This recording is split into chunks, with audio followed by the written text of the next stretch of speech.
Okay, welcome everybody to the call. Welcome to the call. I'm gonna give you guys just a few minutes to get your teammates on, your upline, sideline, downline, that person, the person you rock with. And I don't care if it's on your team or somebody else. Hopefully we all have an accountability partner that helps to push us forward. And that's the person you want to have on this call.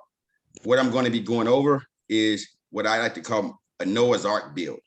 It's one of those builds that I've shared with my team before, and I'm going to show you guys how to maximize the compensation plan in a very effective way, especially with the current promo. So with that said, I'm going to take just a few seconds. I'm going to go ahead and do a screen share and play a song. It's going to be about a 3-minute song. After that, we'll get into the strategy that gives you opportunity to invite as many people as you possibly can. All right, so let's do it.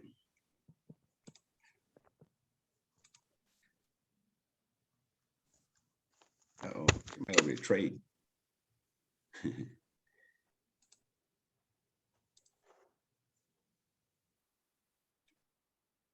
Man, motivates me. I love it. I love it. All right, so before we begin, we do have Miss Misty. Are you still here? Misty. Okay, so we do have Miss Misty on the call, and I always must show. I'm here. Thank you. And so I almost must show edification for those who join our call. With that said, Miss Misty, would you like a moment to share this morning? Put you on blast. Good morning, guys. Happy Saturday. I am so happy and grateful that you guys oh my goodness. Okay. Sorry, I just got a message from Karen. I'm so happy and grateful that you guys are here on this lovely, lovely Saturday.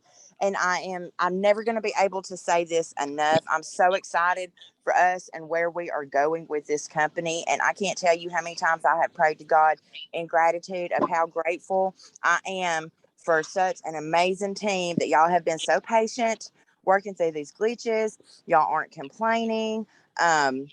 And that y'all really see the value of where we are going. Okay. So I want you to get yourself in a place this morning where you can clear all distractions, because Wesley doesn't just claim beast mode. Wesley is beast mode. And, he brought 800 people into the business by himself. His methods work. So I've got my pen and paper ready. You guys get your pen and paper ready. Let's get these nuggets. Thank you. I appreciate that. I appreciate that. And it's very important to point out, right? I brought 804 people in my first 3 months in the business, and I had never done it before. And to be honest, I didn't realize how much of an accomplishment it was. I look back now and I'm thinking like, wow, yes, it was really a big deal. But I'll tell you, the first key is enjoying what you do. It's the truth. We hear it all the time, but it is really so true that you find greater success when you enjoy what you do. And so mindset being everything, I actually I'm gonna pause right there, because actually it was Emmett who shared something in the group this morning. And I actually, I like motivational messages. And if there's one key to my success, is I perpetually look at the glass as 3/4 of the way full. I don't say half full. I say 3/4 of the way, because even in the darkest of my moments of my life, and you guys know I just did 30 years in prison, but even in my darkest moments, when it seemed like it was just all bad, I always knew and trusted and believed that God's hand was on my shoulder. And in that, I would march into the most severest of dangers with my head high and confident that whatever happened in that dark moment, it would be God's will. And I think that when we change our focus, we change our outcome, right? So, hey, good morning, Jan.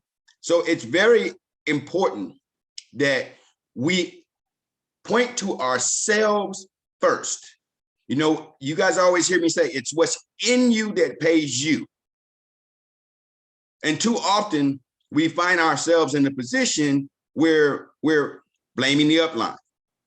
We're blaming the downline. We're blaming the people who we bring in who just don't get it. And in that, it's like we give ourselves an excuse to give up. You cannot walk in fear and faith at the same time. It's not possible. You cannot tell me, oh no, I have total faith, but then your conversation is filled with fear and how you have no control over your success. When you start, definitely, it is on us to make it happen. And saying that, when you start to look at everybody else as the problem in this business and everybody else being the reason why you're not succeeding, if you're looking at everybody else as not holding two Zoom calls at a time that's convenient for you, you're looking at other people as just not getting it. If every word that comes out of your mouth is how somebody else is not adding to your success, then it's time for you to change your thinking. So I'm going to share a video that Emmett posted this morning that I think speaks right to the heart. You know, I have this thing where I always say, I've been saying it for years. People say, hey, man, good morning. I say, hey, how's it, brother? They say, man, how you doing, bro? I'll living a dream. Living a dream? I said, this even in prison, right? While walking the yard for 30 years. And how you living a dream? Man, this is a nightmare. It's a nightmare for you. It's my dream. Because God didn't make a mistake. God put me where he needed me. So in saying that, I feel the same way about this opportunity. You guys constantly hear me talk about Miss Carrie Amy being the angel who saved my life and brought me to this, you know, and I don't say it to sell anything. I say it because I know it to be true. This was never anything that I'd even thought about, had never even really heard about, right? So, and that's what network marketing is. It's instead of paying for TV commercials and big broadcasts, they pay us to be that commercial. They pay us to deliver that message. And just like a commercial on TV, it can sometimes be irritating when that commercial comes on at a time, right, when you're watching the show that you're really into. We are that commercial. We are walking embodiments of that commercial. And when we understand that, we can understand how people might feel sometimes when they hear from a network marketer, right? But having said that, I just hadn't seen this in my future. And I'm so glad that Miss Carrie Amy invited me to this. It has truly been life-changing. I wish for you what I've also found. So before we do that, let's share the video.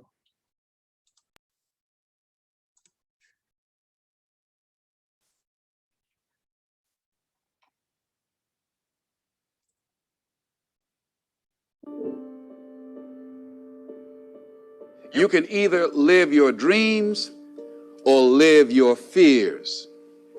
And I think the majority of people actually are not living their dreams, but are living their fears. So I want to ask you a question. What are your fears? What are you afraid of? What are you scared of? Because we all have fears, don't we? We all have something that's blocking us, that's holding us back. And as we begin to look at life, what we realize is that the reason that most people are not living out their true potential, are not doing all of the things that they would really like to do, is because of fear.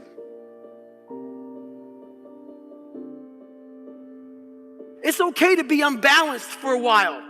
It's okay. Don't be all this stuff people say, you got to be balanced. To be the best in the world at what you do, you have to be unbalanced to find every bit of fucking energy and strength that you have to pull it off. Then you get balanced once you become great. So if your family doesn't understand, why are you so daggone crazy? Because I'm trying to be the best I can to give you the best that I am. And it takes being fucking obsessed to where people think you're crazy.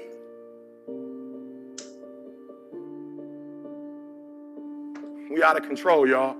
And we're going to get control back. You're going to get control of your life. You're going to stop saying this person ain't this and this person ain't that. Look, it's only one person that's got control of your life. And if somebody else got control, who gave it to him? Come on, if somebody else got control of your life, who gave it to him?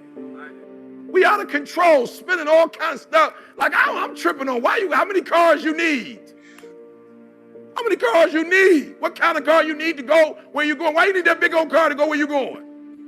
Why you got that big old car and you use an Uber? Why in the world you use an Uber and you got a car? Why are you buying that? Why are you wearing that? Why are you going there? Who are you trying to impress? We sick, y'all. And once you can fix that and get it right, then we can get control of our lives and move on. What are the things that you fear that's been keeping you from living your dream? That's been keeping you from doing some things that you would like to do? Just think about those things. And how do we begin to handle that? Abraham Maslow said that life is about growth. And he said, you could either go back to your comfort zone, and there you won't find any growth, or you must be willing to go forward and face your fears again and again and again, because you're never going to have a fear-free existence. I mean, some fear is acceptable and legitimate. There are some things that you really should be afraid of. Now, you shouldn't allow it to immobilize you. You acknowledge it, you take it into account, and you carry yourself accordingly. There are times that we should proceed with caution, but it's the difference between being stopped by fear.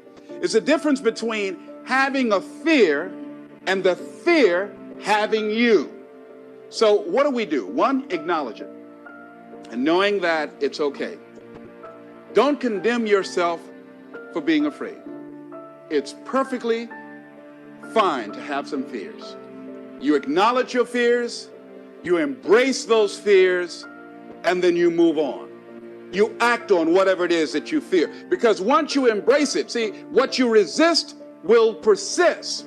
What you resist will persist. So one of the most important things is to begin to embrace your fear.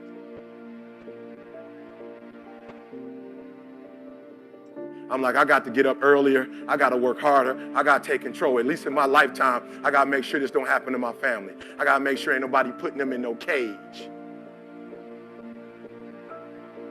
Every time you get in debt, that's what you're doing. Every time you make a bad decision and you don't do what you're supposed to do, that's what you're doing.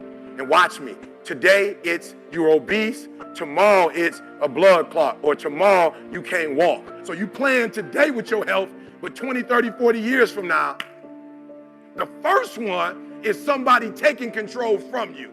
Let's watch these. These blew my mind. More teenagers and young adults die from suicide than from cancer. That's self what? That's self-inflicted. So there are people who are losing control. We got teenagers out here committing suicide. It's more teenagers are dying than AIDS, birth defects, stroke, pneumonia, influenza, chronic lung disease combined. You take all of this and you got more kids killing themselves than them getting diseases and dying. We are losing control. And it's time for those of you in this room to take control. I told you, right someday. You could be living this someday. You've held up your someday. Either you didn't get the right information or you got it. You didn't use it. You're not getting up early enough. You're not taking it back. I don't know what you're doing. But when you leave, all I want for you is to live your someday. Fear is the most subtle and destructive of all human diseases. Kills dreams. Fear kills hope. Fear puts people in the hospital. Fear can age you. Fear, ladies and gentlemen, can hold you back from doing something that you know within yourself that you're capable of doing, but it will paralyze you. And it seems like you're in a hypnotic spell. And I ask you a question, what is the benefit? What's the benefit of allowing fear to hold you back? What's the benefit of giving up on yourself, of not stepping out on life and taking life on? What is the benefit for you? What's the plus in that? It's one of the things I had to ask myself. So I didn't want to make any mistakes. I wanted everybody to like me. I wanted to be perfect the first time I did something. It's not going to happen. You're going to make some mistakes. You're going to hurt some folks' feelings. You're going to create some enemies whenever you decide that you want to begin to take life on. You've got to ask yourself, how long am I going to allow this to hold me back? I have to live by faith too. And I made up in my mind, E.T., you got to go after it, E.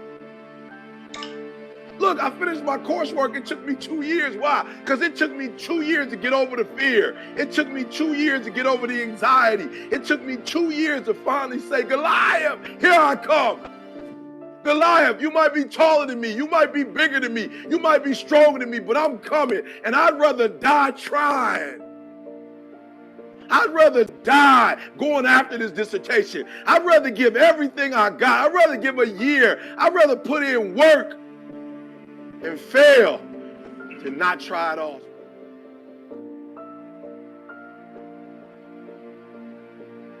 The world might say you are not allowed to yet.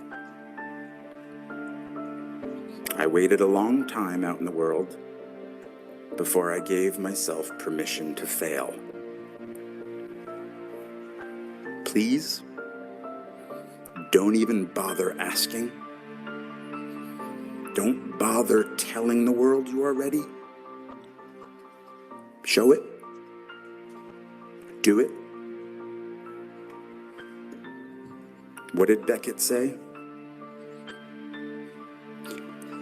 Ever tried, ever failed, no matter. Try again, fail again, fail better. Fear is false evidence appearing real. That is an illusion that we create in our mind. It is a state of mind that can be changed. So let's look at how we can begin to take some steps to restructure that fear, to begin to expand our visions of ourselves, to begin to increase our self-esteem. Webster said that self-esteem means confidence and satisfaction in oneself. Look at your life right now. Whatever you've done up to this point in time, your life is working. Whatever you have produced, it came out of you as a result of the kind of person that you have become. It's a result of your choices. It's a result of your consciousness. Now you have to ask yourself, are you satisfied with what you have produced? Is this what you want? Would you like for things to be better than this?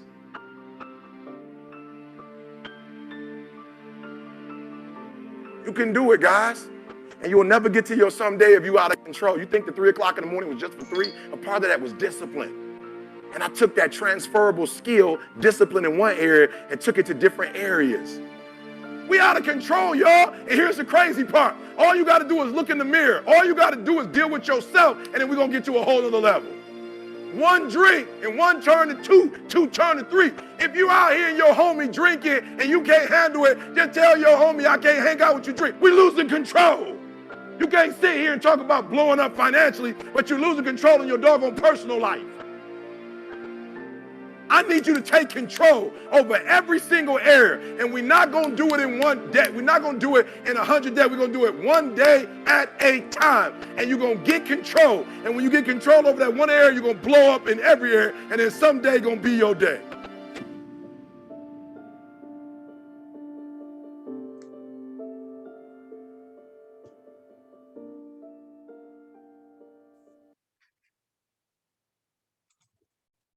Great message. Great message. You know, I got a few notes out of that, but you know, faith and fear, you guys have heard me quote it, you know, and actually, you know, it's one that I borrow from what I heard, right? But faith and fear do look a lot alike, you know, and if it's one thing that, especially in this market space, is, you know, faith and fear look a lot alike because it requires us to believe in the unseen. I mean, the big bad wolf is real if we believe it's real, right?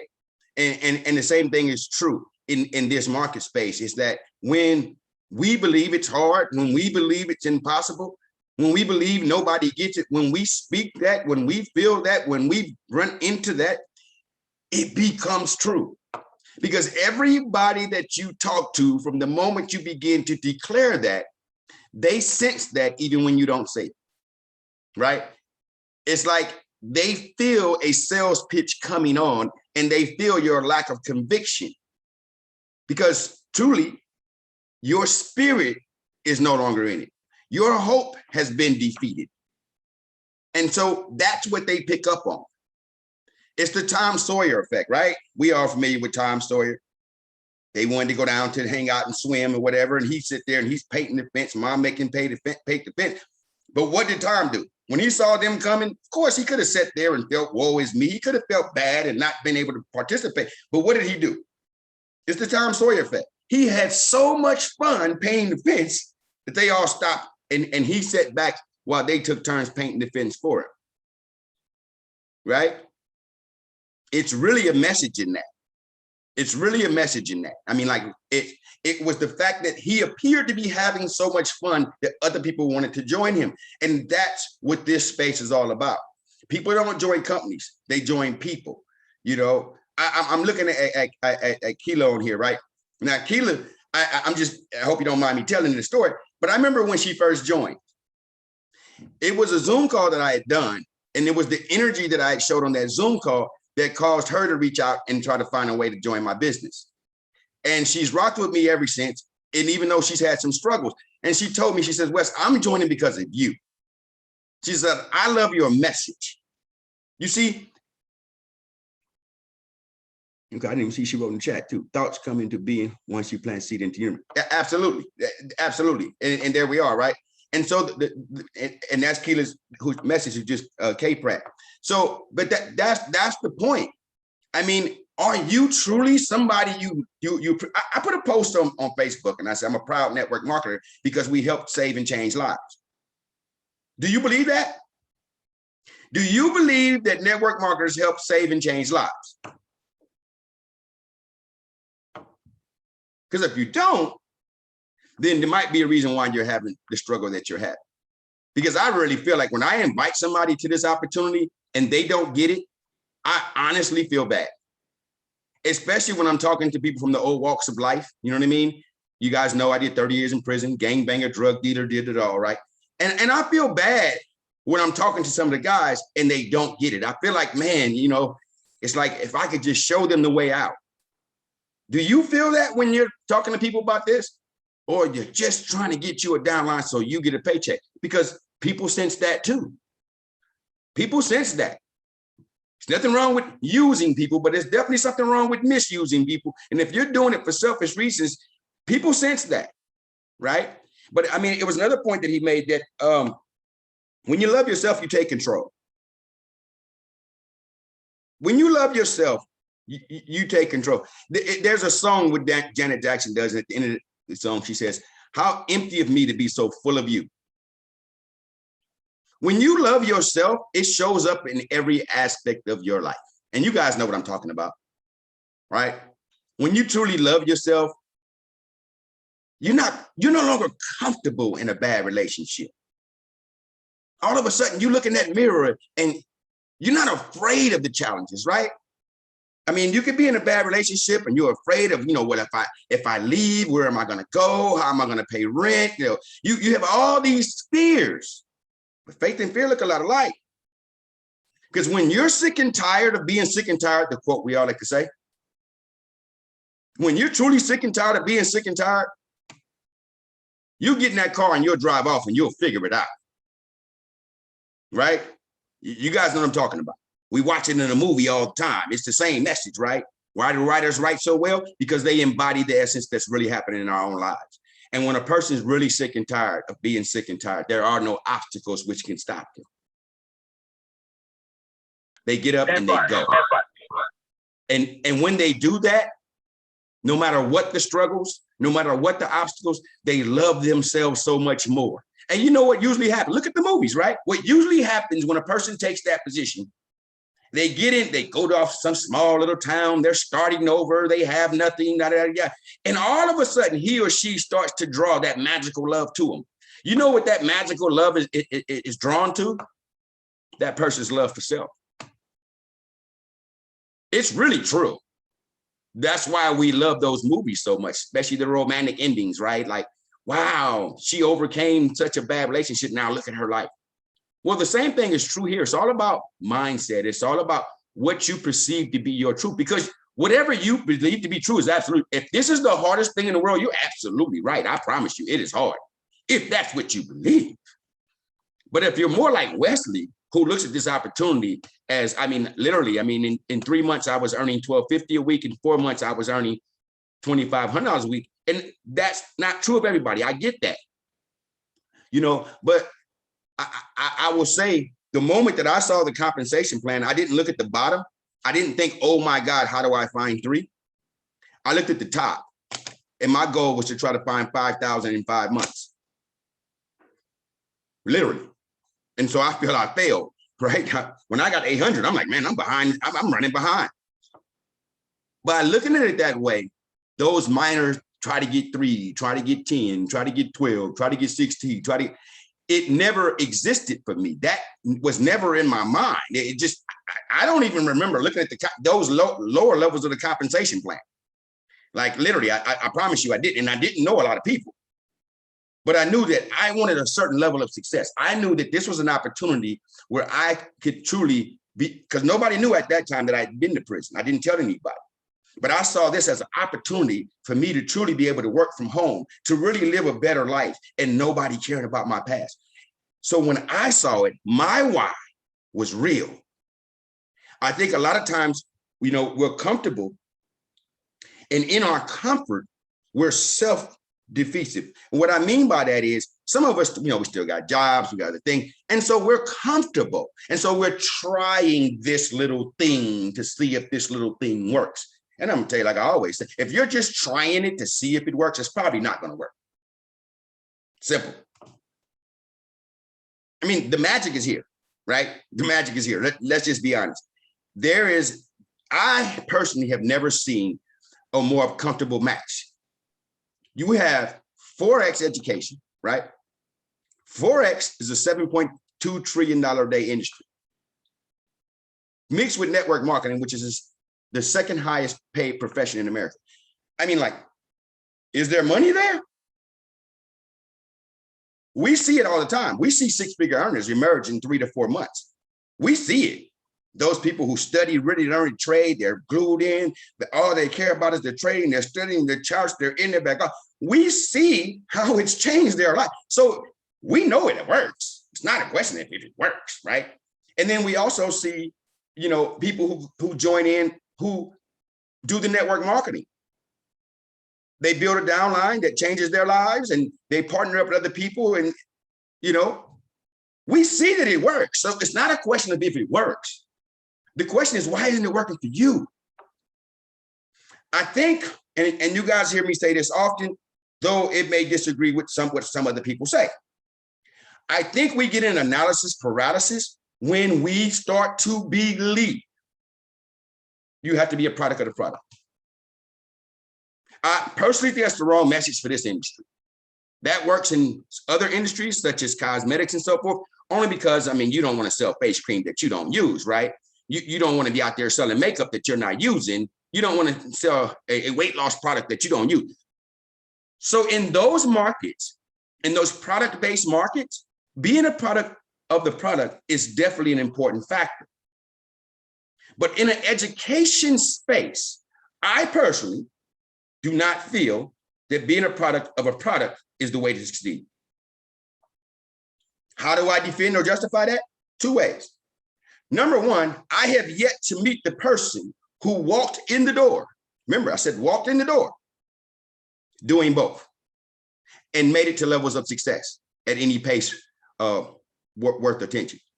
I haven't. Not walking in the door, like I just signed up, I'm going to trade it and I'm going to build. I have not met the person who has made it to magical success doing that. That's one point. The second point that I'll say to you is this. Many traders, especially if they come in and they're really glued to trading, they have a very hard time building for 2 reasons. Number one, their time and attention is on trading, right? Their time and attention is on trading. And okay, so I forgot the other reason, but number one, their time and attention is mostly focused on trading. And then people that tend to join them usually want to be traders as well. That's the point I wanted to make.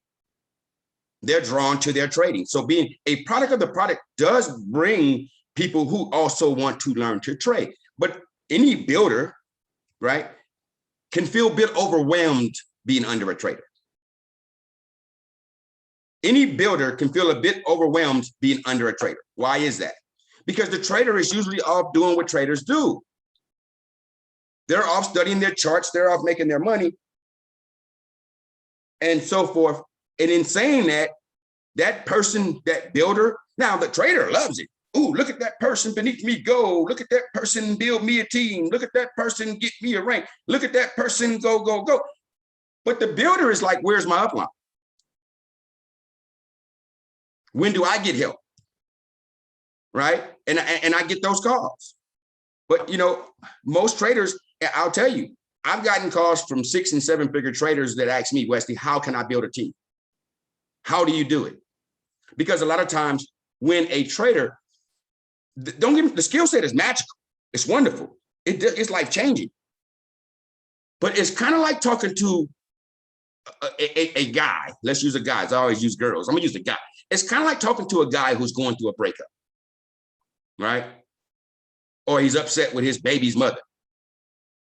And you women, you've been on dates with these kinds, right? And the guy acts like, I can't stand her. She gets on my nerves. I'm so sick of her. It seems like everything you talk to him about brings her up. You could say, hey, man, let's go watch this movie. He's sitting there watching the movie. Oh, that remind me of her. I remember she used to say that same thing. It's like, dude, can we do anything without you bringing her up?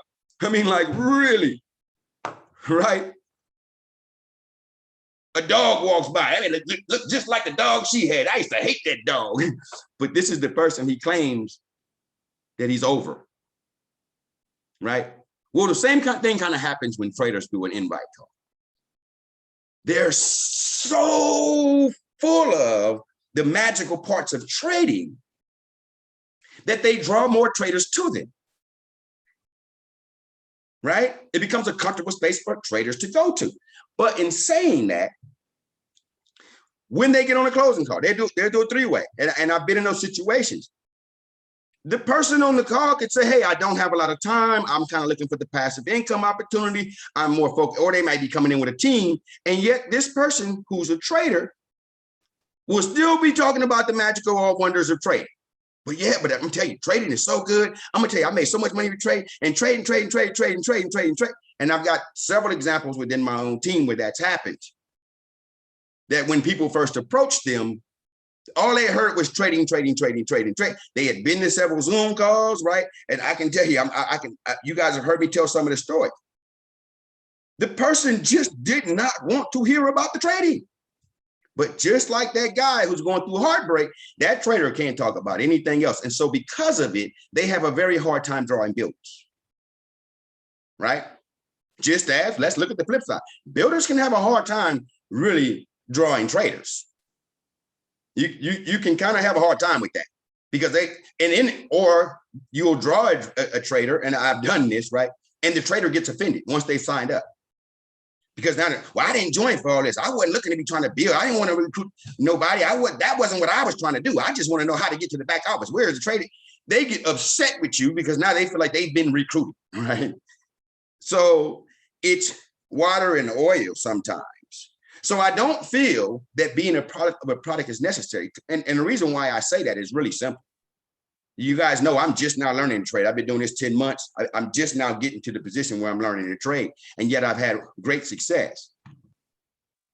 And when people used to ask me, well, Wesley, how can you invite somebody to trade and you're not trading? It's real simple. Harvard, Forest Education is a $72,000 education at Harvard. That's what I tell them.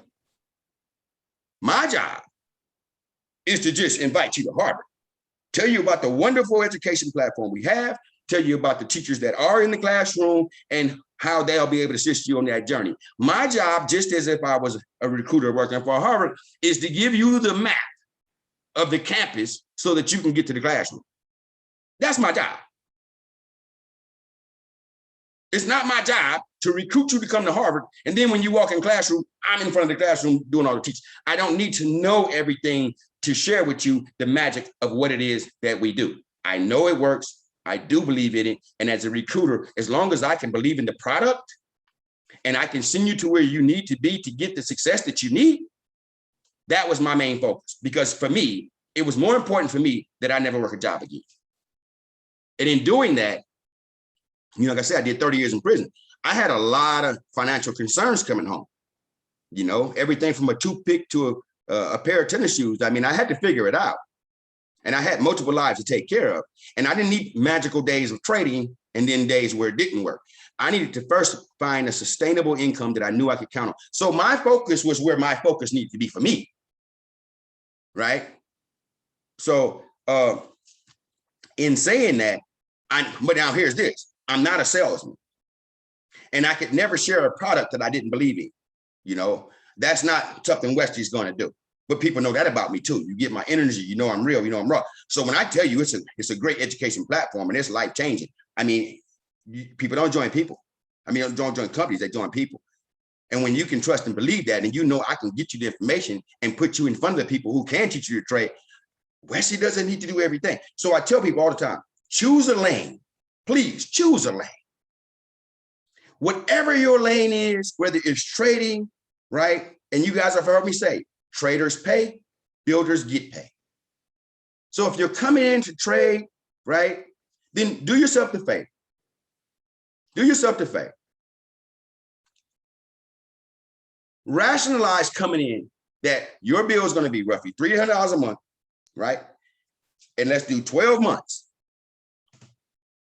$3,600 for a $72,000 education. And let me tell you, for somebody, oh my God, I don't need an extra bill. Let me just tell you, look it up. You can Google it while I speak. Look at a Forex seminar. Google it. You'll see that a seminar on Forex, just for you to sit in front of somebody giving a speech and you got your little notepad, is going to cost you anywhere from $3,000 to $6,000 just for a 2-day seminar. That's without hands-on training. That's without live opportunity calls where you get or any other kind of assistance. That's just you getting the education because the education is worth it. Again, we're in a $72,000. We're in a $7.2 trillion a day industry, and on top of that, the only thing that comes second to the money which Forex generates is travel. Those are the 2 largest markets in America. So how hard is it to invite people to be a part of 2 of the largest industries in America? Forex and travel? Come on, man. Kill the game. Enjoy it. So do I need to know how to fly a plane in order to invite you to this opportunity? No, I don't need to learn how to fly the plane to get you to buy a plane ticket, right? And that's kind of goes back to being a product of the product. I don't have to be a travel agent even, and I don't have to know how to fly a plane in order to tell you that we have the best prices and can get you there the quickest. It's information. My job is delivering information. Your job is to make a choice. Now, traders pay, builders get paid. So having said that, I will say this to those who are involved in trading. What I look at is this. If it's $3,600 that we're roughly factoring in, right, for a $72,000 education, I'll ask the question like this. People say, well, I don't know nobody. I can't bring. What if I told you I would pay you $3,600 if you bring 2 people? Think you can find 2 people if I paid you $3,600? Oh, well, yeah. So you can find 2 if I paid you $3,600. You'll find 2, right? I can pay you to do that? Oh, yeah, okay. So let me do the reverse. Go ahead and find 2 and I'm going to save you $3,600. Same principle. Still money in your pocket, right?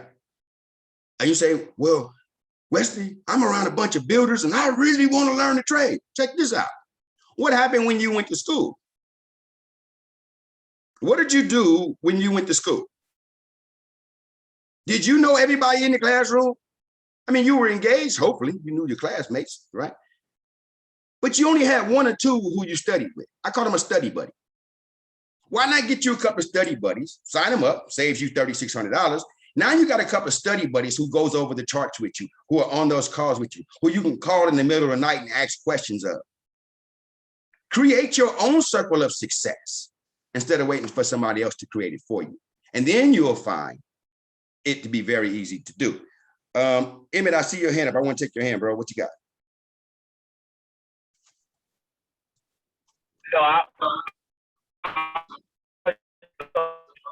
No, when you say that about lane, we can't. A lot of times, no one would. We can't hear you, Can bro. you hear me? You're breaking up bad.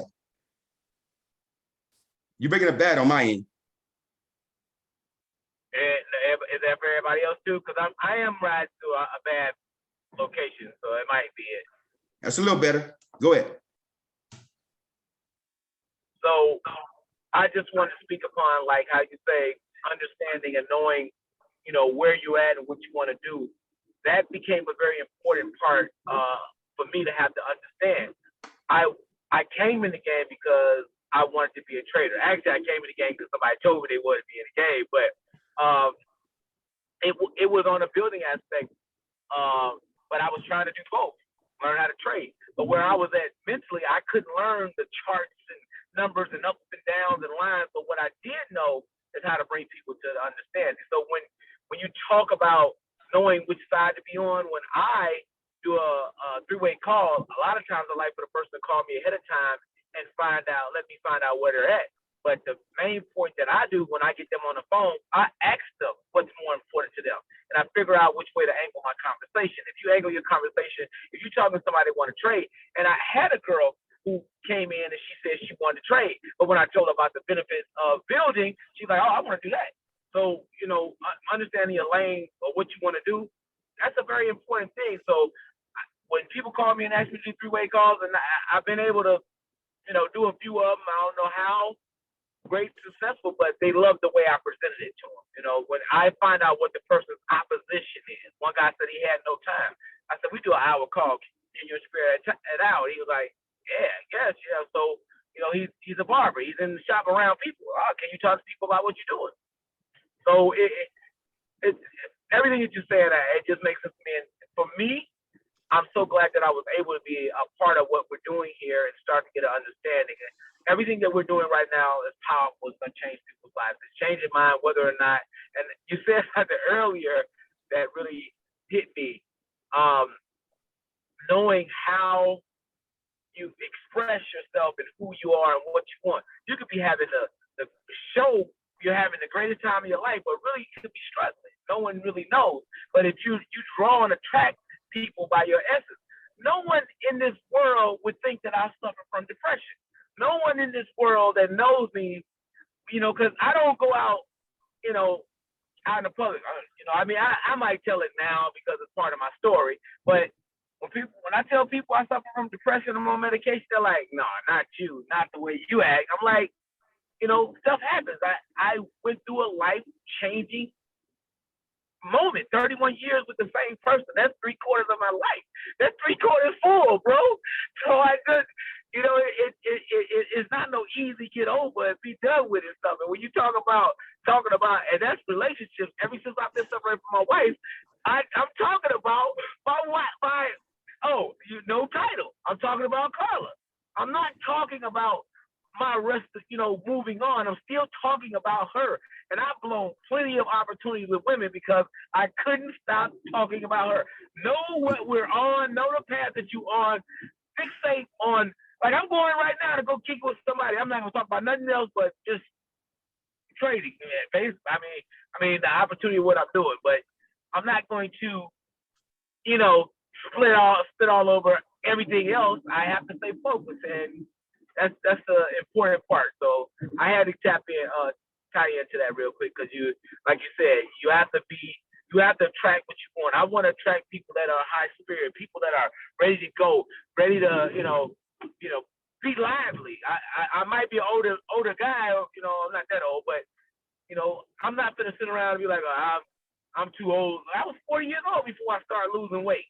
People say, man, it's too late, man. You 40 now. Go sit your old. No, I want to live. I was 500 pounds. I want to live. Doctor said you're gonna be on insulin next step. I said, no, hell no.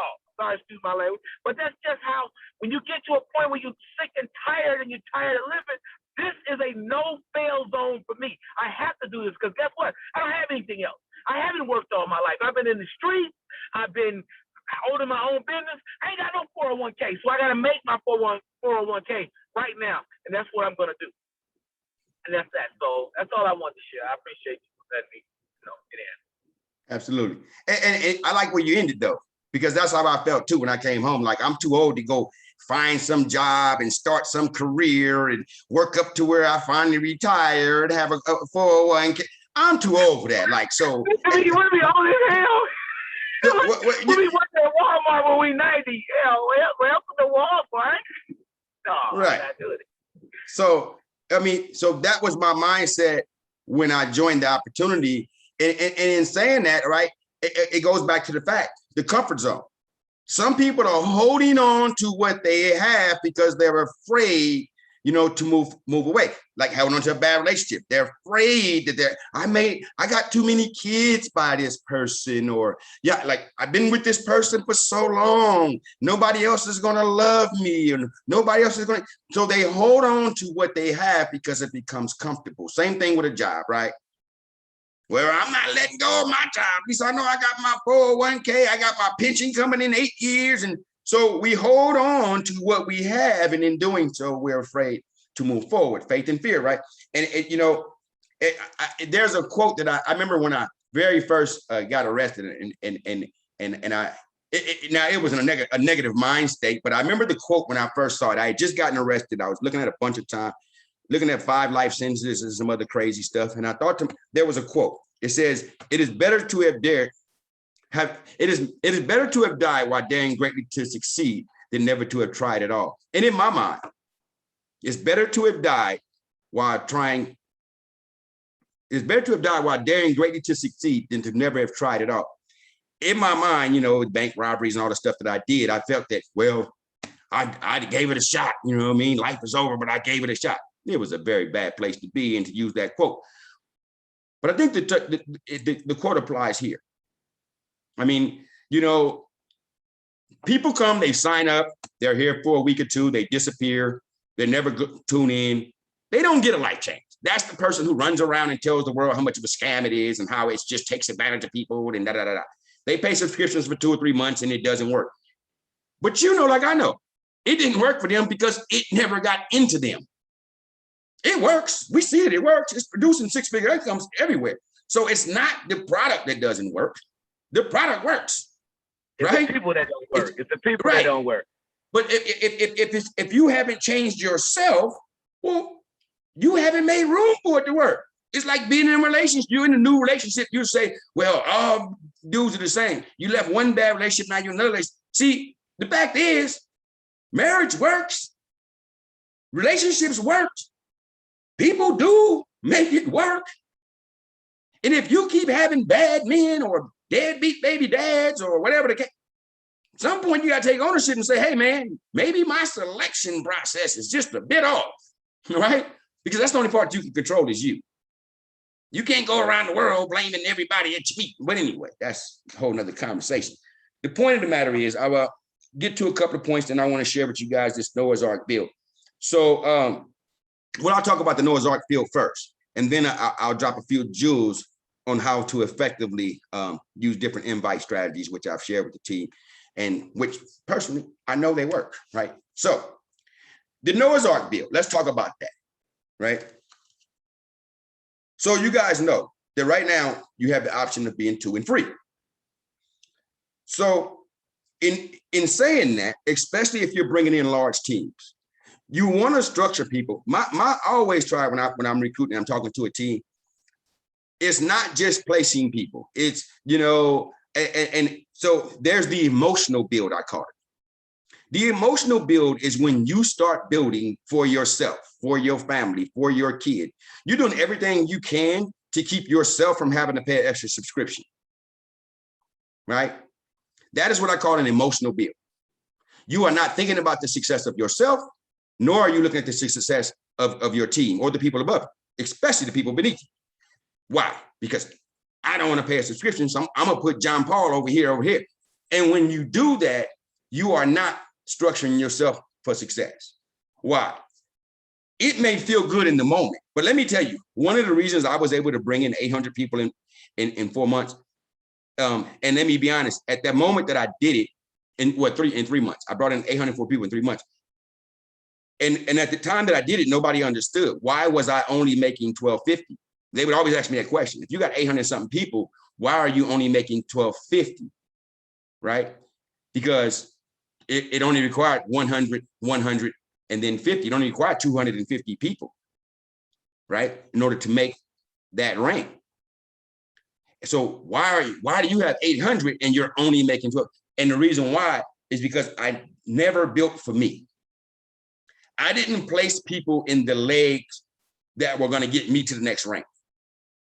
One of the keys to my success was I wanted to create lightning in a bottle. So if I had a group coming in or if I had an individual coming in, I would look in my team. It was easier to do in the beginning because it was all new team, all new board, or however you want to look at it. And so I would look and I would say, who do I think, because I'm very big, especially in the beginning. I want to talk to everybody. Like if I signed you up on my team, we're probably going to have a 30-minute conversation. Like I wanted to get to know who you were. I wanted to kind of get a feel for your personality. You know, if you were a difficult person, or if you were an inspired person, were you a happy person? Were you somebody that works? Were you in? I wanted to kind of get to know you, not just what your interests were, but get a feel for you. Why was that important?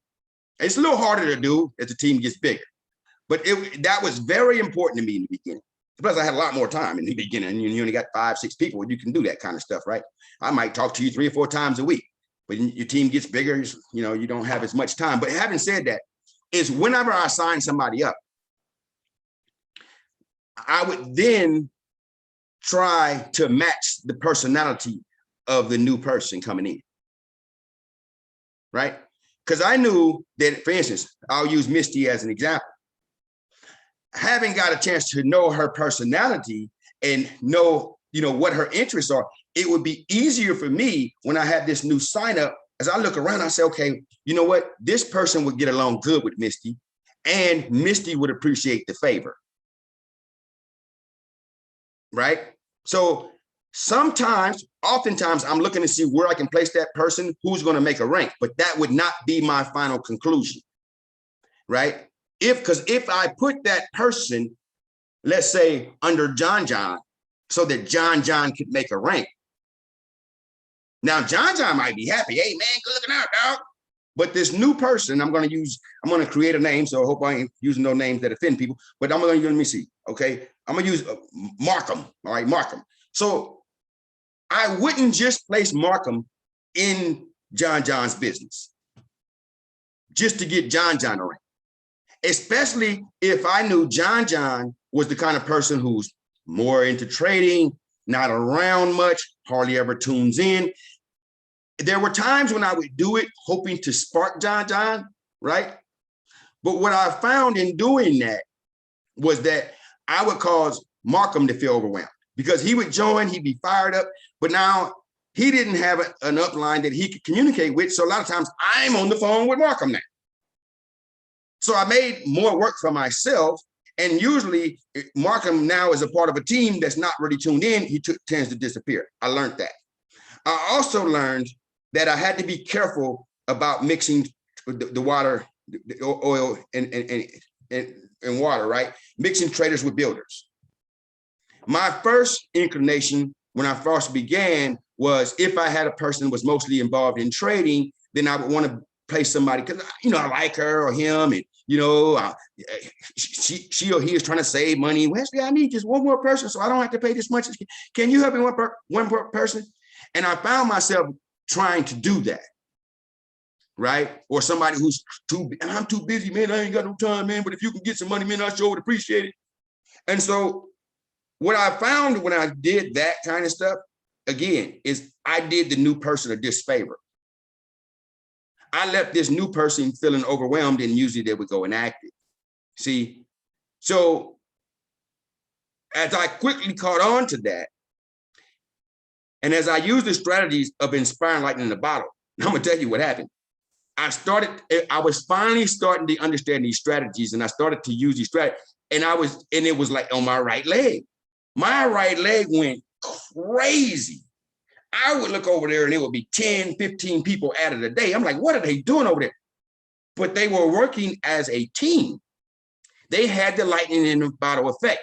The downlines were communicating with their team leads. The team leads of that team was communicating with the other team. They were partnering up, you know, and I'm like, man, I had a right leg that went to the moon and back, right? And those of you guys that know, is the right leg at that point was one that mattered. I mean, it was like the baby leg, the one you didn't really need as many people on. And yet what I also found, where I had created a struggle, was on my first leg, right? Because I'm trying to build from left to right, first coming in. And that's where I had mixed a group of builders with a group of traders. They weren't having that synergy. The group of builders that were beneath them felt overwhelmed. They felt they didn't have any support, right? They felt like they were on their own and they were struggling just to try to keep their team energized. And a lot of times I would get calls from that team complaining that they did not have any connection with their upline. Now, when I placed that team there, I was doing it because, of course, I wanted to help the person who was a builder. That person had been struggling and I was trying to help this person make rank. They had joined a couple weeks before I had, and I really wanted, or right after I had. So I wanted, right after, a couple days after. So I really wanted to help this person because they had been with me from the beginning. So I really, really wanted to help them, right? And so I said, don't worry about it. I'll take over your first leg. I'll help you over there. You kind of work on. But then what happened was just like you would do if you were, dealing with kids and they get spoiled, is once I said the first leg, well, okay, what about my second leg, Wesley?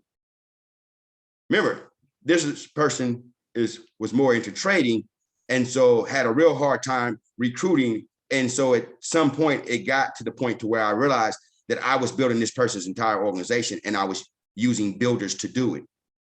And by using builders to try and help this person, I actually lost quite a few builders, I can tell you, especially the individual builders. The individuals that came in, their mindset was mostly focused on the building. I got so many calls. Those accounts would go inactive on the regular. And this was when I was starting to learn the difference, right? And it was sad, I'll be honest, because there were a couple of builders over there that were really glued in and so forth. But you know what would happen is those builders, and I was getting those calls, and I saw this pattern over and over again, but I was getting calls, and what the calls would sound like was something like, Wesley, you know what? This building thing is harder than I thought it was. So I think I'm going to go ahead and learn to trade. I thought I was a builder, but I think I'm more of a trader now, And so routinely, as I would investigate further, what I was sensing, the words that I was hearing and what I was discovering is that the upline person, in trying to explain or defend themselves, when the downline called and said, hey, I need help, or hey, can you give me some advice, or hey, what, the upline person who I was trying to help was telling these downline people, these builders, about how hard, that's why I don't do the recruit. Recruiting is too hard. People just don't get it. That's why I gave up on that build. That's why I focus more on trading. I don't even do it. So you see where this now downline builder who came in all inspired was now overwhelmed, was now overwhelmed and felt coddled by the upline person, because now they, you know what, you're right. I'm finna focus more on this trade, and I ain't finna keep putting myself through this. So instead of helping,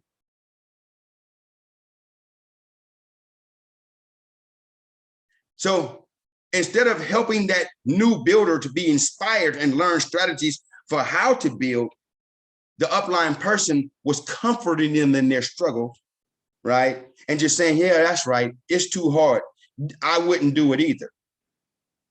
You see, where I had created lightning in a bottle on one leg, I had mixed oil and water on another leg. And that was the reason for the struggles in my, and I found that I had that pattern going on in both my first leg and my second leg. I made that mistake. So placements are very important. And what I learned from that is I no longer place people just to make a rank. I don't do it. Like I'll have one leg that goes crazy and I'll still place people over here for different reasons, because I'm believing this new person is going to be more of an inspiration to this other person I brought in. And I feel like once I get them together and it becomes a lightning in a bottle, hey, it's a lovely leg to have. I don't have to worry about it anymore. And then number two, I just didn't want to get into a pattern of constantly building for other people, because that's what happens. The more you start to try to help somebody make it, the less they will do. So I'd rather help somebody that's fired up and trying, right? Because then they do more than to help somebody who's already believed it's too hard. They've given up, and now here I am just to try to be nice to them. I do it all for them, because then they're gonna say, okay, well, you did that, but what about this? So those are the couple of points that you definitely want to think about whenever you're placing people. And as your team grows, you want to focus on that. And then more importantly, I want to say, they call me Mr. Beast Mode, Proud Builder, whatever. The thing is, you do claim your lane, own your lane, be happy with it. And when you have a builder come into your business, please do yourself. If you have a person who's focused on the building, those are so hard to find. Most people say, hey, what do you want? I'm a trader or I'm gonna do both. That's usually what you're gonna get. I'm the only one I know that started to call himself a master builder, proud builder, proud network marketer. I mean, it is the second highest paid profession in America. I don't know why we're not proud of it, but it's like when I started doing that, people are, oh, Westy just don't care about trading. Oh, Westy, he don't like traders. Oh, Westy, they try to put me into a lane because it's almost like saying I'm at the bottom of the food chain, right? There's the trader, there's the person who does both. And at the bottom of the food chain is just this person who wants to recruit. Oh my God, who wants to be him? So let me say to you this. Anytime you bring somebody into a business and they have that bit of fire, that they are wanting to get that weekly paycheck, don't force them to be traders. Please don't. Do not do it. You will lose the person. I have never seen that inspire a builder. Because usually a builder is just one who wants the passive income. They want to drop some bodies and go. Right? They just want to get that weekly paycheck. They don't want to get on your Zoom calls with you. They don't want to study your back office with you. They don't want to hear about the magic of the flips. They don't want it. So quit trying to turn people into something they're not. Please stop that. If you have a builder that's inspired by building, get them in beast mode. Beast mode is a builder's group. It's a 100% builder's group. That I built everything in there, recordings, everything in there is geared towards the mindset. Even if you don't want to build, even if it ain't really your thing, really, if you got somebody that's coming in and that's mostly their focus, do yourself the favor and dig in that beast mode squad, get them the tools that they need, because what you do not want to do is slow a builder down. You do not want to slow a builder down. They are not like traders, right? They don't look at things from a calm, peaceful, relaxing way, trying to take their time and learn everything before they decide to share it with us. They don't think that way. Builders don't think that way. I'm telling you off the top, they don't. They're thinking about pace. They're thinking about position. And the longer you calm him down, relax him, teach him about the wonderful world, he's going to tune out. She's going to tune out. You're going to lose her. See, there's a real beast in the builder that pushes you beyond, that makes you want it, because builders get paid. See, so what you want to do is help him get that builder paid. You want to help feed him, help him come in with that fire, help him overcome those obstacles, because there's going to be a lot of mental challenges you have to come through in being a builder. Those no's and all that stuff, whatever the saying is, one no is closer to it yet. Man, look, I don't need a chant. What I need is a check. Show a builder the money, they go crazy. Show a builder the money, they go crazy. Traders don't. Traders are calm. They're peaceful. They're studying charts. They are learning to not be moved by emotion so that they can make maximum dollars in the market. It doesn't matter how many people you place under that trader. That trader is not going to feel the flame of the build the same way that builder will. Get them all the tools they need. It's kind of like if your son or daughter grows up showing a talent for dancing or singing, you get him in dancing classes. You get him in singing classes. You don't say, oh, well, that'll be nice when you get older. No, you want to fuel that fire. Do the same thing with your builders, all right? And again, don't get in the analysis paralysis. You do not have to wait until you learn everything. In fact, the builders that I work with best are the people who know nothing. The people that know, the ones that know everything are going to teach me what it takes. No, Wesley, what I heard was this, and what I was thinking was that. What somebody told me, I can't help that person. They've got their mind made up. They already know what it takes. No, I know what you're saying, bro. I know that already. Man, look. And they've been around for months doing the same thing, having the same struggle. They're still not ready to hear. Those are the hardest people in the world. Right? Don't get in the habit of analysis paralysis. Don't feel you need to learn it before you share it. Once I get my results and people see me making money, then they'll want to join. Tell me who that happened for. I'll wait. I mean, I think it's fair to say, especially you guys that are on Facebook, right? And you've seen some of the trade results, and I won't even say names, but you guys know what I'm talking about. Some awesome trade results get posted daily, killing the game on the trade, but can't get people to join their business.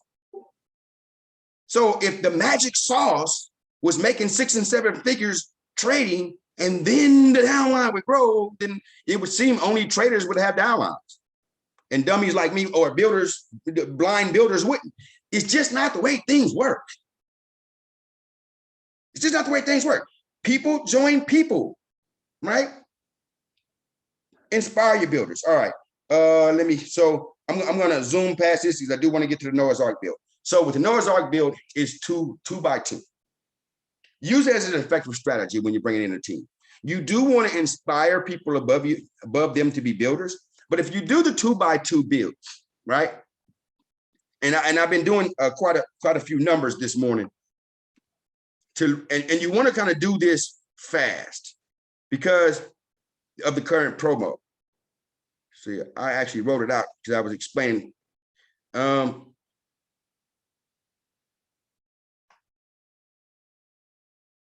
So at the current promo, the basic pack is going for $210, right? And so the volume on and that's another thing you guys want to look at. The volume points are about to increase. So any of you guys that did the work, was putting in work over in IM increase before the merge, you're going to see your ranks are going to increase.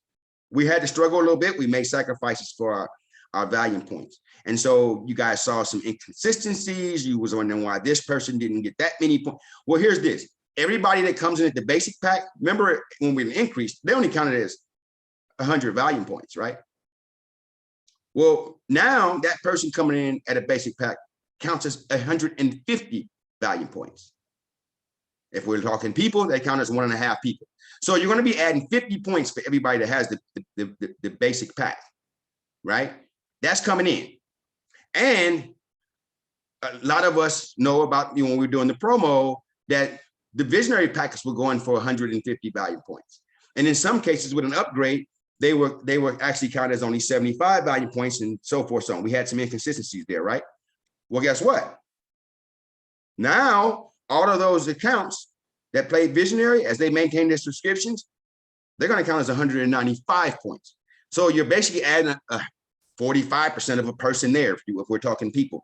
So for just about everybody you had if you had 100 people in your downline, for the most part, your downline is going to become 150. That's number one. Number two, positions of legs no longer matter. So whereas before you had to have a 4-4-2, the weak leg was here, the weak leg was there. Well, now you can have a 2-4-4 and still make rank. Remember I talked about how the 800 people on that what I would been my weak leg. Well, now in this compensation plan, I've actually would have hit higher ranks because you don't have to have the numbers of people in a certain leg. So that works real good when you're talking about the lightning in the bottle effect, placing people with people. It doesn't matter what leg they're on. If that leg shoots and starts to grow, glory be, right? However, the pack that you want to use right now is the elite pack, right? Now I'm going to do the numbers again to see what it looks like after the pricing shifts. But you guys do understand there's a current promo that allows people to come into elite pack for $275, okay? Now, the basic pack, you can get people at $210. Now, when I do the math, I look at it like this. So at $210, that's basically for every $105, 210 divided by 2 gets you 75 volume points, right? If you're paying for it, let's just say you had paid for your son or whoever. And so for $210, you're getting 75 volume points for every $105 you spend. But the elite pack is currently $275 and it gets 195 volume points. So for just $65 more, we get an extra 45 volume points. And that basically comes out to $91 per every 67 volume points, right? So $105 for 75 points or $91 for 67 points is basically where the math is. So right now that promo is.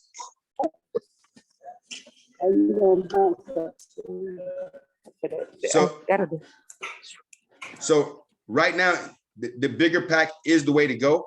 And keep in mind, it's 2 and free if the 2 people beneath them have an equal pack. And again, you do not have to buy the IBO. You do not have to buy the IBO. Even those of you who came over from I Am Increase, I just discovered you are allowed to drop your IBO. You are allowed to drop your IBO. What does that do? That gives you the option, the benefit of being able to have 2 and free because you're no longer an IBO. The moment that you start to say that you want to be paid by the company, you drop that 3rd person, you get your IBO, you no longer qualify for the 2 and free. When you buy an IBO, you are an independent business owner, right? And your business is recruiting. When you buy your IBO, when you ask, and you ask the company to pay you, what you are declaring to the company is, hey, I would like to recruit people for the school. I would like to work in the front office of Harvard. You're not just a student anymore. 2 different sides of the business, right? Let's use Harvard. So here it is, you go to class all day, right? You're just a student, but now you need an after school job.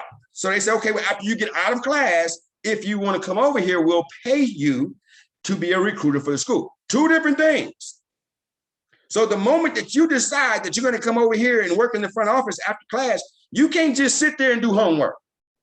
You can't just sit there and just do you. You are supposed to be recruiting. That is your job. You're getting paid to recruit. So if you are ready to do that part, then you buy your IBO and you do the job. You spend your time doing the recruiting part. That's why I say builders get paid. A builder is not looking, I mean, if you're working in the front office, right? If you're working in the front office of school after class, you expect that you're going to get paid, right? You're not looking for a pat on the back and say, hey, thank you for volunteering. You might have been volunteering at first, right? But you want that to turn into a paying job. So it's the same thing here. I think people get it all confused. One is a student, one is an employee of sorts, because you're working for yourself. You're an independent business owner, but you are declaring to Harvard, hey, I can handle your recruitment working from home. I can get on my phone. I can get on my computer. I can get you more students. They say, okay, cool. Let's do it. I'll pay you to do it. But you're going to pay your ISBO. And you say, well, and you're going to go back to paying your monthly fee. You say, well, Wesley, why I got to pay my fee? Real simple. If you own any business, whether it's a hot dog stand, a hair salon, a donut, guess what? You're going to pay rent. Yikes. How is this business to be any different? You are going to pay rent. You're going to have overhead costs. You're going to pay light, gas, and you say, Wesley, I spent more on my overhead than I made this month. Isn't that true of every, most business when you first start up? It's just the nature of business, you know? So to think that you're going to have a cakewalk, well, it depends on what you put, how much work you do. If you start your lawnmower business, right, and you're going to be cutting grass, well, that's fine. It's going to cost you at first to register everything, to pay for your equipment, to whatever you're doing to get everything started. You're going to have some overhead costs. And let's say you've gotten all this machinery or whatever, you know, now you got, even you went and got a truck and everything. So you got overhead costs. But then you don't go cut grass. You didn't have time to go cut grass. You were too busy trading. You were too busy working. You were too busy with the kids. I didn't have time to cut grass, Wesley. I couldn't find anybody who wanted their grass cut. Whose fault is that? Do you really think the lender on that loan at the end of the month is going to say, okay, well, you can just forget your car note this month. You can forget, you know, what you owe us for the rental with the machine. Oh, you didn't have time. I forgive you. Don't worry about it, dog. You ain't got to pay. No, it's a business. So if you raise your hand and declare that you are ready to cut grass, right? Then you need to go out there and you need to find the people who need their lawns cut. And then you need to get up and go cut the lawns and make more money than you're paying. That because you're still going to have the overhead. But if you start to do the work, guess what? You make more money than you're putting out. That's a builder's mission. Do the work so that the company's paying you and you're not paying the company. And so I'm going to go ahead and wrap this up. But, you know, I will go with the one I like to always show. Don't say you'll do anything in the world if you won't do everything in the world. You know, I'll do anything in the world for my kids. I'll do anything in the world for a better life. I'll do it. We have all these wonderful sayings, and you don't get me with the Bible. We got all these things we like to say. But are your actions matching your words? Will you truly do any and everything in the world for a better life? Are you truly ready for something different, or you just want something different? It's different. Because, you know, I like to use the example of people, you know, y'all have heard my story about being in love with a woman who was handicapped. I am so impressed with those handicapped people, or those people who come into this world with no fault of their own. They run into challenges, right? And yet we'll sit and we'll celebrate them because they wake up every morning, and instead of making an excuse, they get out there and they do it. And when we see those people make it, we got all these powerful, wonderful things to say. But what about you? When you look in the mirror, do you feel that same sense of elation? Do you feel that same sense of celebration and joy? You're an able body, most of us, right? Adult. You have all your faculties. You have every tool in you that the highest earners in this world have. The only difference is the way they think. Think about that. The only difference between the person making $750,000 a month and the person who's paying $275 a month is the way they think. Well, that ain't true, Wesley. Yes, it is. Because the way you think, it's like, use an example. People don't see themselves. They like to judge the world. They don't see themselves, right? They'll go and say some stuff about people's minds. I'm like, that fits you. Like, what? How are you telling people about mindset when you're living in fear? But let's use the example. I think you guys will see it better when you're looking at me. How many guys do you know who have done time in prison, right? And I'm not going to say 30 years. Let's say they did 3 years in prison, right? They come home and they feel like a victim. I can't get no job. Everywhere I go, people don't want to trust me. And, you know, I can't get an apartment. And, oh, my God, I'm scared to be around people. My nerves are shook up. I got PTSD. Nobody wants to give me anything. Y'all know them, right? Any of you guys that know people that have been to prison, that's usually what you get. They come home crying, angry, mad at the world. The system done them wrong. They done did so much time. You know, somebody got a foot on their neck, right? Their options are, and I'm not saying that there's not truth to those things. There's real truth to those things. Trust me, I know. But here's the thing. When those become the focus, they also become the obstacle. That molehill becomes a mountain because they come home and all they see is the half empty portion of the glass. And you're like, but hey, what about this? And what about, man, I'm not even gonna try that, man. Every man I already know. And some of us want to take care of them and feel sorry for them. Oh, I'm so sorry. I'm so glad you're home. Man, no. Dude, own your crap. The system was messed up before you did what you did. You knew the system was messed up and you still did it. Own your crap, because until you own it, you can't change it. That's why I didn't tell people about my past. I didn't want nobody feeling sorry for me. And y'all always hear me say, when I do talk about, I don't tell the story of my being in prison for 30 years for anybody's sympathy. Nobody owes me any sympathy. I was guilty. I was guilty. I did what I did. I made my choice. I paid my price. The only reason I tell my story was as an inspiration to others, to show you that even in my situation, right, I was still able to achieve great levels of success with and very little time. And in saying that, it had a lot to do with mindset. I mean, truly, people say, West, the time you do a Zoom call, you was always so turned up. I am turned up. I love what I do. I love trading in the magical product that we have, and I get to invite people to change their lives. And in that, I'm gonna get rich. Man, let's go. How can I not be excited by that?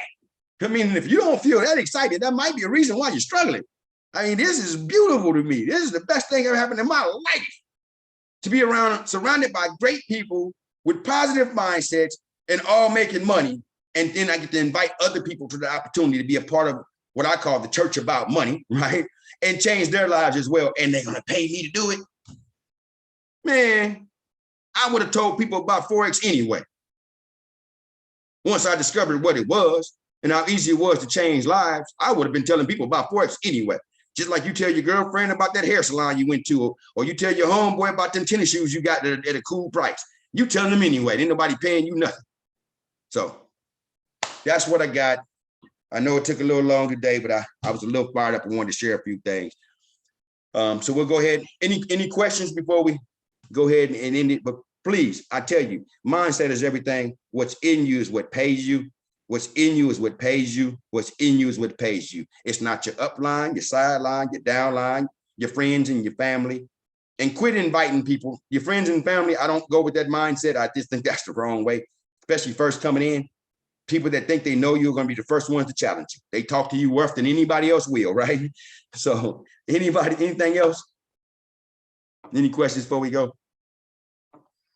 No, I just, I always want to say thank you for this. This is it's what we all need to have a better understanding of what we're doing and how we're trying to do it. So these type of talks right here are very important for us all. So I hope you guys are like, tuning in and understanding. Mindset is very important for all of us to make sure we have an understanding of what we want to do and how we want to do it. If you don't say you want to do it or don't think it, you can't make it happen. You just can't. So being in a positive mindset, regardless of what situation or where you at in life, you just have to do it.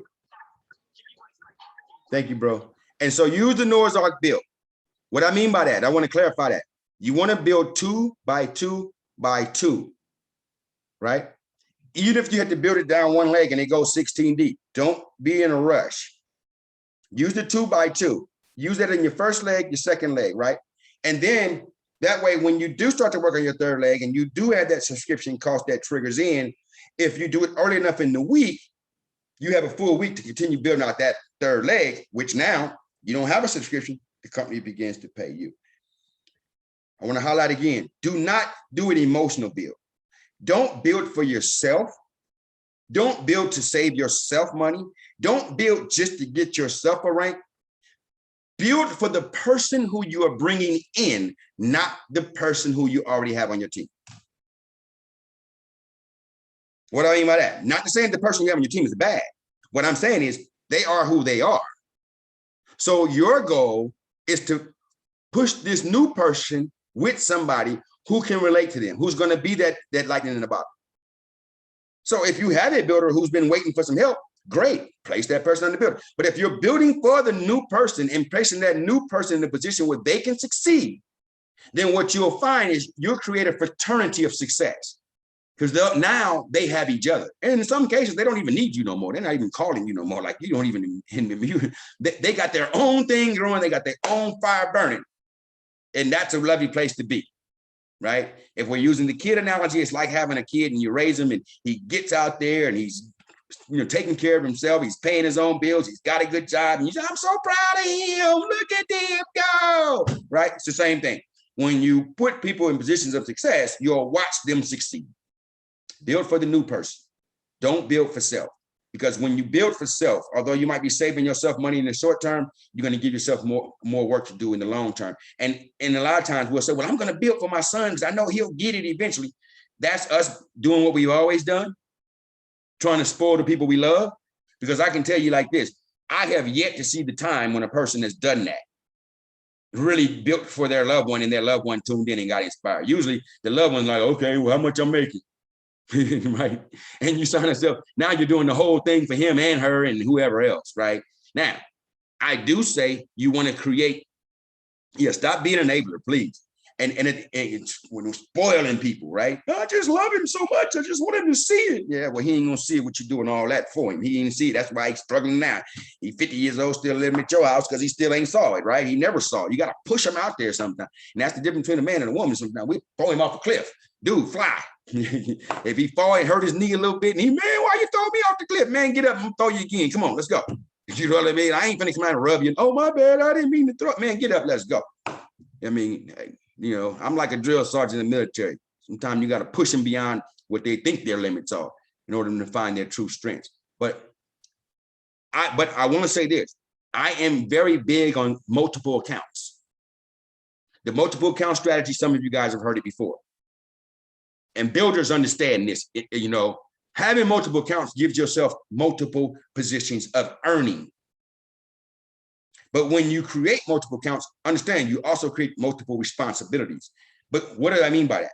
See, while pushing yourself to 1250, you can also create multiple accounts within your ranks that are making 500. This one over here is making 250. This one's making 150. So that not when you get to 1250, you actually have 4 or 5 different accounts that you're actually getting paid out of. Multiple account strategy definitely works. And if there's one thing that I didn't know when I first joined that I'm glad I learned later, is when you first come in, you want to put your loved ones up under you first, because you're going to build under them. But if I put, let's say I put Sarah, let's say my cousin Sarah in my first leg, does that mean I now need to build all 3 for Sarah? No, I'm going to hopefully get her inspired, hopefully get her tuned in, right? But if not, I'm going to put another account up under her and I'm going to build under that.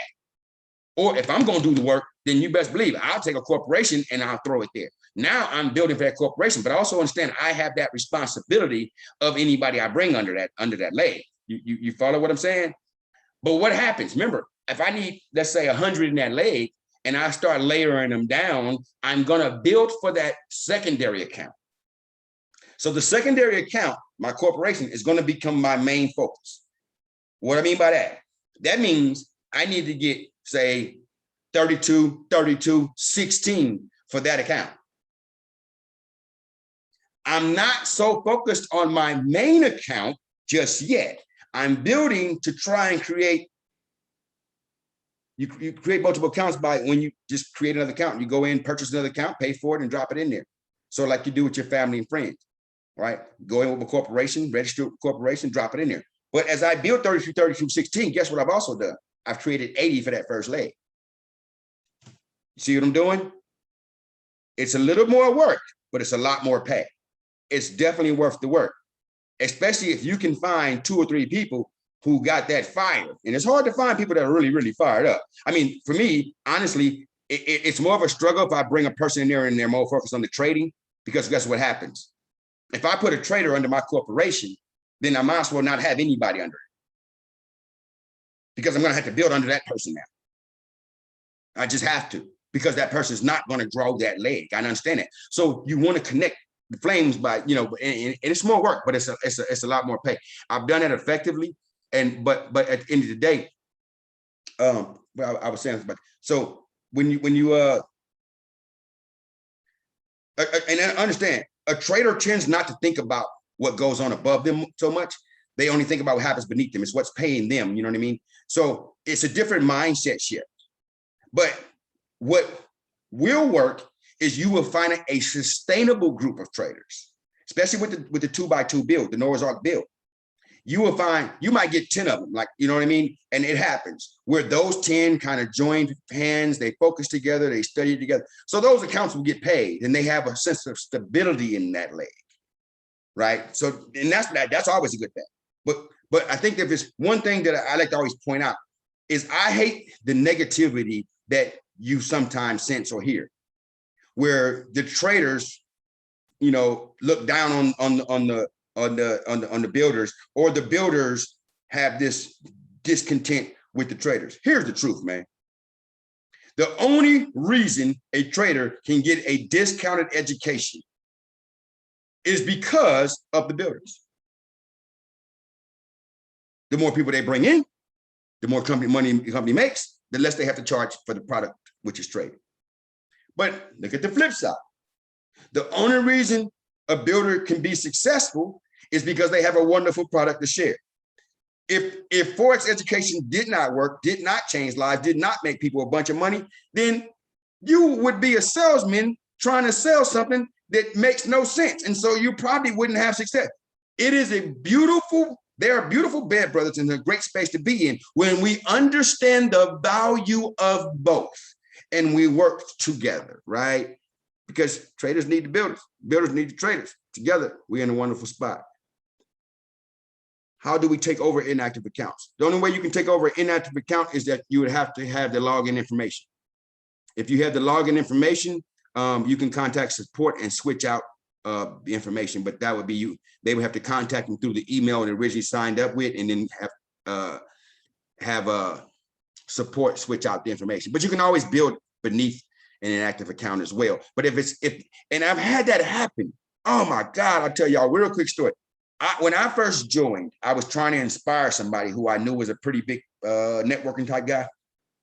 So I put it in my business and I made the mistake. This is where I learned the mistake of the value of placement. I made the mistake of putting this guy right at the top of my center leg. And because I wanted to inspire him, and I put my girl up under him. So naturally, I'm building for my girl, right? So as I build for my girl, I ended up placing, I think, 80 people or something up under her, getting her to rank so that she gets a check while I get a check, right? Well, guess what that's doing? That's building for this dude. So he's got 80-something people. If I got 80 under her, he has 80 plus her. So he's got 81 people. Right? I'm like, oh my God. And this dude would not tune in. He would call every once in a while to check the status of the leg, but he wasn't watching those Zoom calls. He wasn't watching the back up. And then remember, I'm naive to the whole thing at first. So, but I got this guy here, and in me trying to build, there was somebody else who had brought in, and I was trying to help her out. You know what I mean? So I put another 30-something people under that person, which happens to be now in his center leg. This dude literally had like 80 in his first leg, like 45 in his second leg. And I called him. I'm like, bro, what's going on? You only need 2 people to start to get paid, bro. Just 2. You got an 80 and you got a 45. Like, my God, you got one leg to build here. And he had money. Man, I don't even understand that stuff, man. I got to learn it before I start inviting people. I ain't just gonna be inviting people just know anything, man. I'm like, bro, look, it doesn't even matter. At this point, they're gonna pay you. So just drop a body in there. Like, go get a homeless person. I don't care. Drop a body in there, bro. Go. He tell me, man, I'll give you the money, man. You can find the people, man. I ain't even be doing all that, man. I literally called this dude one night and I say, look, bro, I know you don't get it. I know you're not tuned in. I will give you $2,000 for your account right now, bro. Because you obviously don't know what you're sitting on. Like, you're sitting on the mountain. Well, I mean, I keep getting calls, so it must be something. I'm telling you what's to it. You are sitting on a mountain of gold that I'm building for you. Let go of the count, bro. I'm not getting you 2 people. I'm not doing it. I'm not building your third leg, bro. I built out your first leg and your second leg. I am not building your third. That was a frustrating thing. You know, that dude wouldn't sell me that account. Well, no, I'm not going to sell it because apparently it's worth something. You know, I don't know it right now, but I'm gonna know it eventually. You know, I'm just saying I'm gonna hold on to it. That dude would not sell me that account. Yeah, man. You don't want to do that. That was a mistake I made by putting him at the top of my leg. You know, and I've made some other mistakes in the past. But my point is, whenever the first people that you put under yourself or your loved ones, please do yourself the favor, right?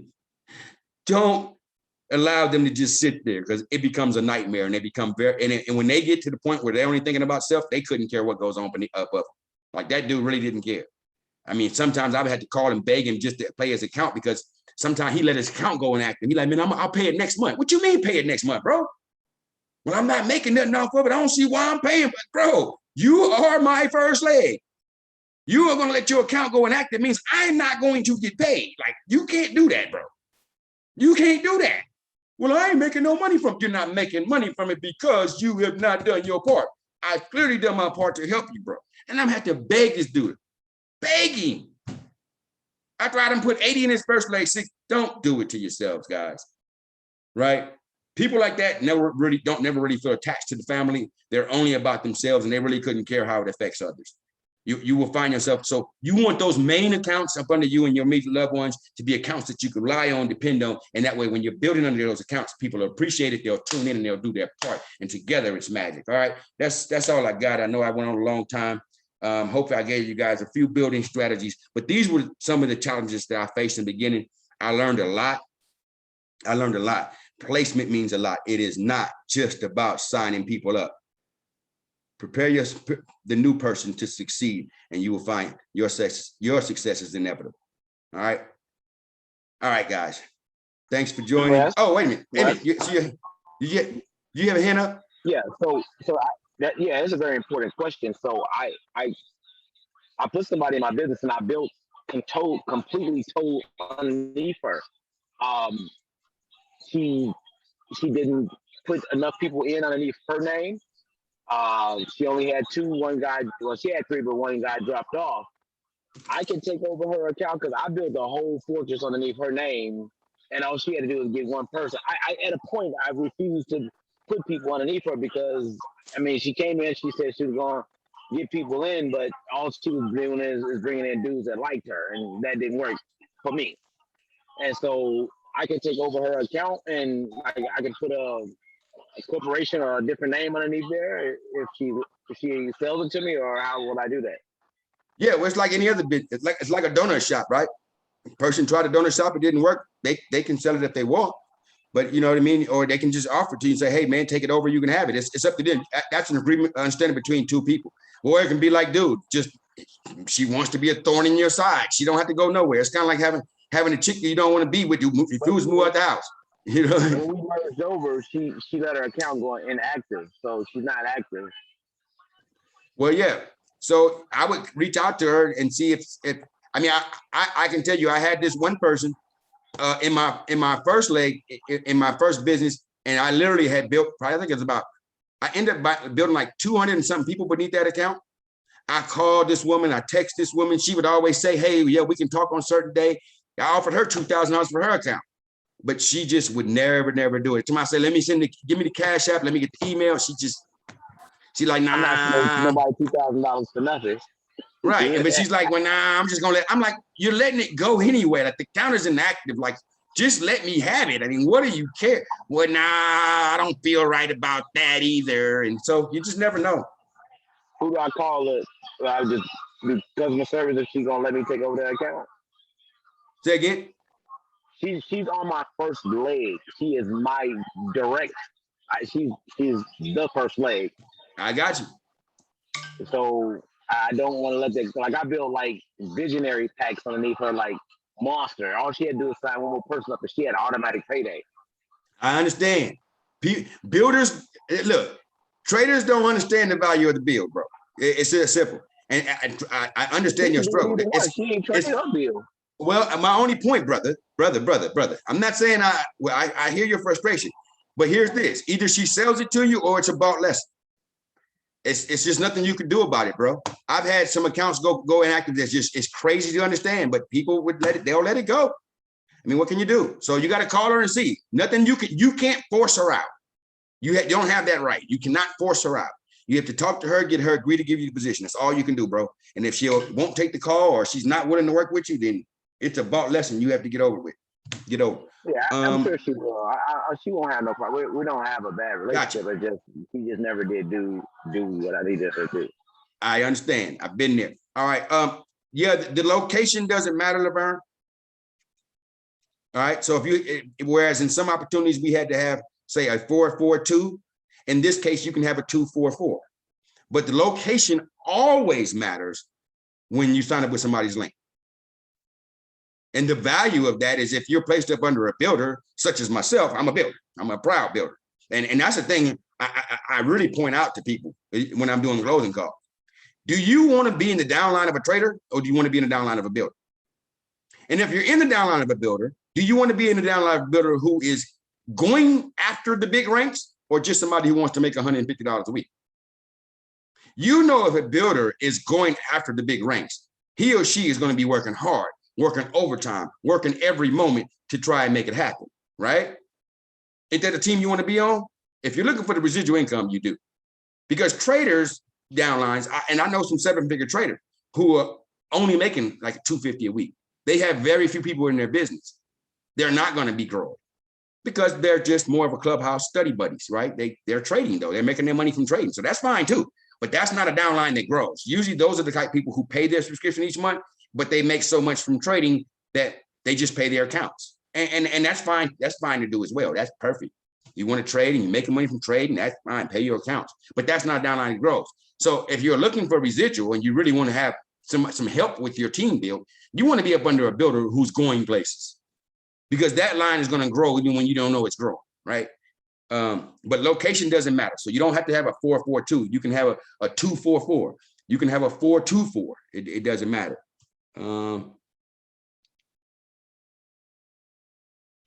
Yeah, legs are absolutely a big part of the downline. We're all connected to somebody. That's what I said. When we understand that, like I asked somebody the other day, I said, when you invite somebody to the opportunity, how big are you telling your team is? He said, I don't know, 50.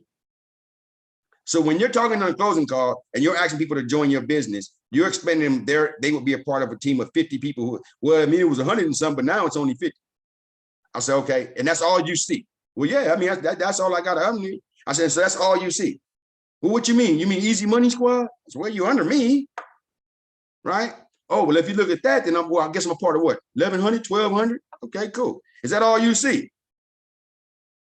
Well, I mean, me not a mindset, what is that, about 2,100? Okay, now you're getting better. So you do understand that you are a part of a team of people above you. Everybody here is connected. I said, but I told him, I said, but let me offer you a different perspective. We always talk about unity. I say, we always talk about unity. We talk about Black Wall Street. We got there, we protest, Black Lives Matter. We got all these things to say, right? We talk about people coming in our communities, buying up everything. We talk about, but here's the thing. If all you see is 50, then all you see is you. I told him, I said, bro, now imagine this. What if I told you we were a part of 8,000 people, a team of about 8,000 people, all marching to the beat of one drum? How would that look? How would it sound when you're talking to people and get them to join your business and you tell them, say, hey, man, I am a part of a network marketing team that is bound to stay together and go wherever to attack these compensation plans together. How does that sound if you're under that phone call? You're like, wow, they got an army. Well, we do. We are all under Dominique Barbie's team for the most part. There are several other teams, but Dominique Barbie's team is the largest, which is why when you guys saw those conversations in Las Vegas and saw certain leaders picked to represent increase, when we came roughly 8,000 deep. You are a part of a team of 8,000 people. That's why the cross recruiting doesn't make sense. A lot of times the cousin over here messing with the other cousin. Like, we're all one big family. This is why I open up beast mode to everybody. Like, I don't hold it just for my downline. It's not just about people that's going to pay me in my business. That's beneath me. Each and every one of you are a part of a team of 8,000 people. So imagine what that means when we walk into a company. Are there struggles? Every family has its struggles. Everybody doesn't get there at the same pace. I get that. But when you understand that your account, the account that you pay each month, is a part of a team of 8,000 people, then you talk to me about Black Wall Street. Until you get that, then you're only about yourself. When we say we are one, when we use hashtag we are one, we are saying we are one family. We are one movement. We all march to the beat of one drum. Just like the military. When we show up, we show up. Doesn't matter if I know you personally. I ain't never met you before. Where you come from? You could be from Georgia and I'm from California. It don't matter. We on that battlefield, we wear one uniform. And we know that by wearing that one uniform and standing in the fire together, that we win. Like my hashtag, we do not lose. But I'll tell you this, those teams that separate themselves, those people who separate themselves, those people who only see themselves in their downline, those are the teams that struggle. Those are the teams that disappear. Those are the teams that are vulnerable to cross recruiting because they were never plugged in with the family. They never cared. It's only about them. It's nice to be a part of a team of 8,000 people all marching to the beat of one drum, isn't it? It's nice to be a part of a military that believes in stand. I'm not going to cover him. He's white or he's black. I don't care if he gets shot. How dumb would that be? We all wear the same uniform. We stand in the flames together. We go through those flames together. And in that, a brotherhood is built. That's why you guys always hear me say, it is intent. I have the intent to shake the hand of every man and woman in my downline. You guys are more than a back office. You are more than a link. You are human beings with connections. You are human beings with troubles. You are human beings with struggles. And together, when we work together, when we all tune in and remember just how big a family we are, the more work we will do and the more we can help each other to succeed, right? I can help you more when you tuning in.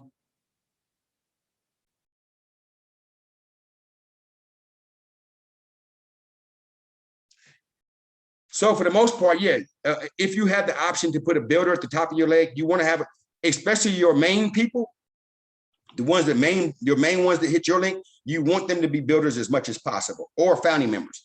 Family members are the safest. I'd say you, as much as possible, you want your first 3 links and the links of your family to be family as much as possible, because then you control whether or not those accounts get paid. You don't have to worry about your son's account going inactive, because you can go in there and pay it your dang on stuff if you need to, right? But if you got John Paul on your first leg and you can't catch up with him, his account goes inactive, guess who's not gonna get paid? You not getting paid. Think John Paul cares? He's like, man, I only got 2 people under me. Why should I pay? I ain't worried about paying. He's like, oh my God, like that dude did me, right? I'm like, oh my God, dude, I didn't put 140 people in there and you ain't gonna pay the account. I ain't got nobody on my third leg. So he gonna bully me to get out his third leg. See, and when you got family there, it's a simple phone call. Hey, babe, pay your account. Accounts due. Or if you got a builder there, then you know they're already going to be recruiting and building to their own success, and they're going to get the paycheck as well. So you don't have to worry about them paying their account. Traders, on the other hand, to be honest, they're not making money from the residual side. They're kind of still, and we have them that they actually go inactive on the accounts, but they're still on the Zoom calls trying to get trades, right? They want trades. They don't really care about how it affects people above them or beneath them. They're just there to try to get the money. If the money ain't coming in because of whatever reason, they done took a loss trading, or they just ain't tuning in with the trading, to them, why pay it? It don't make sense to pay all that money. So yeah, you want to build under builders for the most part, because a builder can help a trader, right? So if in other words, if I got a trader up under me, I'm still going to be building, right? So I can help that person if I choose to. A trader, for the most part, number one, like I say, traders usually don't build large teams. And when you put a builder under a trader, the trader is not going to too much help. They're not, like I was showing you before. That trader calls and say, "This is too hard. This thing is hard. Everybody I talk to think it's a scam." The trader's going to say, "Hey, I know, girl. That's why I don't do that building stuff. I don't even bother with that crap. Man, I sit over here and I trade." Do you really want that upline trader telling that downline builder that? "Girl, you need to come over here and trade with me. Come on, let's go trade." That's what happens. So the person you thought was going to build her is now starting to trade. And when that doesn't work, their account goes inactive because they didn't have time to trade. They just never wanted that. That's not what they wanted. What they wanted was a weekly paycheck. But the trader has convinced them the weekly paycheck don't matter. So it makes it harder. How would you handle people if your first 3 people were traders and not builders? Ooh, that's rough. The first thing I would do is talk to those traders and make sure they understand the value of the placement, right? And I'm probably going to drop some people up under them because traders tend to go inactive if they don't start making money pretty quickly. But I would talk to them and get them to understand that, look, no matter what happens here, you are on my first links or the links of my family. Please do me the favor and commit to paying your bill. Are you committed to really learning to trade, or are you just trying this thing out? "Oh, no, I really want to learn to trade." Okay, so you paying your bill for the next 6 months. I don't have to worry about you, right? You're going to pay the bill. You're good for 6 months. You're going to do it, right? Yeah. Okay, good. So that gives you some comfort and confidence, and hopefully they stick to that, right? But what you don't want to do is start building for that trader. I'm going to tell you.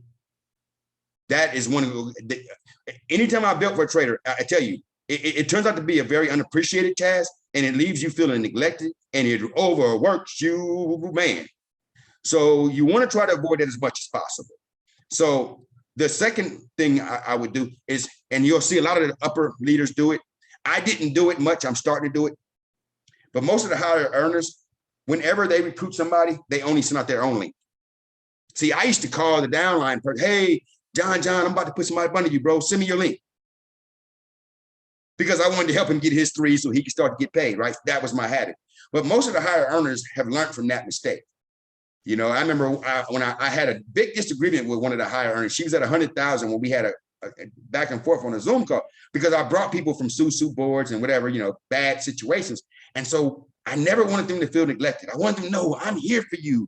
We're going to build together. So I'm calling all these people. I'm using their links and I'm helping them out. No. So when she said, "No, Wesley, don't do that," I'm like, "What do you mean? I believe in helping people. That's what we're here to do. If I use their links and they use their downline links, we're all one big happy family." She said, "Wesley, you say that now, but what's going to happen when you get to a point when you're supposed to make a $25,000 paycheck and that person didn't pay their account and you can't catch up with them? That person not paying their account means you're not getting paid. Are you okay with that?" "Oh, no. I had it back and forth." My point is, you'll find that most of the higher level earners, and plus there's the fast start bonus to contend with. Remember, you get paid for the fast start bonus if they use your link. When you give that person away, you also give away the fast start bonus. You think the person, you just gave that person a person, And you gave that person a fast start bonus. They got an extra little $12 extra. Well, in this case, 20. You get $25 for the basic pack, and you get $50 for the elite pack when they sign up. So you didn't gave the person, and they didn't got the fast start bonus, that money you could have put in your pocket. You'll be lucky if you get a thanks. And if you do, that's about all you're going. All right, well, thank you. Okay, I appreciate it. Let me know if you find somebody else now. See how it works? Can you see the mental struggles that it takes, the emotional struggles that it takes? It's a lot. And the larger your team get, the more you're going to run into that, because sometimes you just can't avoid it. But helping everybody can be hard. But when you start, it's like you got 10 kids, all right? You want to help them all, and it's hard to help 10. But now let's say you have one who's, for whatever reason, he or she is on drugs, or he or she is going in and out of prison, or he or she is just struggling trying to make life. That kid begins to take over your soul. And the rest of the kids can feel a bit neglected, but you only doing it because you love them all equally. When you know this one needs it's like stubbing a toe. This is the toe which needs your attention right now. But the more you give that toe your attention, the more they're taking from you, the more they want from you, the less they appreciate it, the more they start to expect it, right? It's the same thing in this business. The more you do, you put 4 people on my first leg and you put 6 people on my second leg, but you didn't put nobody on my third leg. Like, what you want me to do? I'm not making no money. You making all that money, but what? Like, what the heck? Did you just say to me that I gave you 10 people and what did you do? Anyway, he gets a little personal sometimes, but I'm just saying, these are the frustrations that you face because you do want to help other people. And it's hard because now this person becomes just like that kid that's on drugs or whatever, becomes the one that gets most of your attention because you've locked yourself in with having to help that position. Don't do it to yourselves. Don't do it to yourselves, right? So I have started using my own link more, you know what I mean? Just to protect myself. I mean, it's like, so, and then I use a link, I place a person under a person, and then I just place 2 people under you. We're going, it's building, and now your account goes inactive. Are you serious?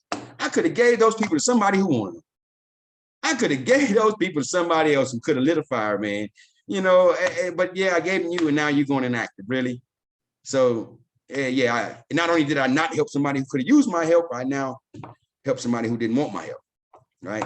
Goes inactive, and they were one of your main legs. What are the options to rectify and building that leg up, even though the main person went in? So, like I said, if the person goes into your leg and they go inactive, what you want to do is you want to use your link again and drop somebody in that leg. That's why I say most of the higher earners, they'll have 20 people in each leg that use their link, because they're going to keep that fast start bonus for themselves. Especially like when we were in increase, that fast start bonus went 5 layers deep. So if I gave you if I put a person under John and I used his link, not only let's say I put a visionary under John in the old compensation, not only was John going to get the $50, when somebody came under the person I gave him to and they all used the business, John's going to get all 5 layers of the money that I was going to get for the person I gave him. But yet he didn't do out his second and third leg, and he's feeling like a big man. Yeah, man, this ain't working for me, man. I ain't making no money. Man, you mean to tell me I done did all this? I done put my money in your pocket. So most of the higher earners, no matter how much they're making, they'll keep their own links, placing their own teams. And I'll tell you a strategy about that. There was a woman, Megan Lynch was her name. She brought in a guy by the name of Jacob Mickle. And Jacob was a network marketer, but he was done. I'm done with this life. I'm through. I'm over it.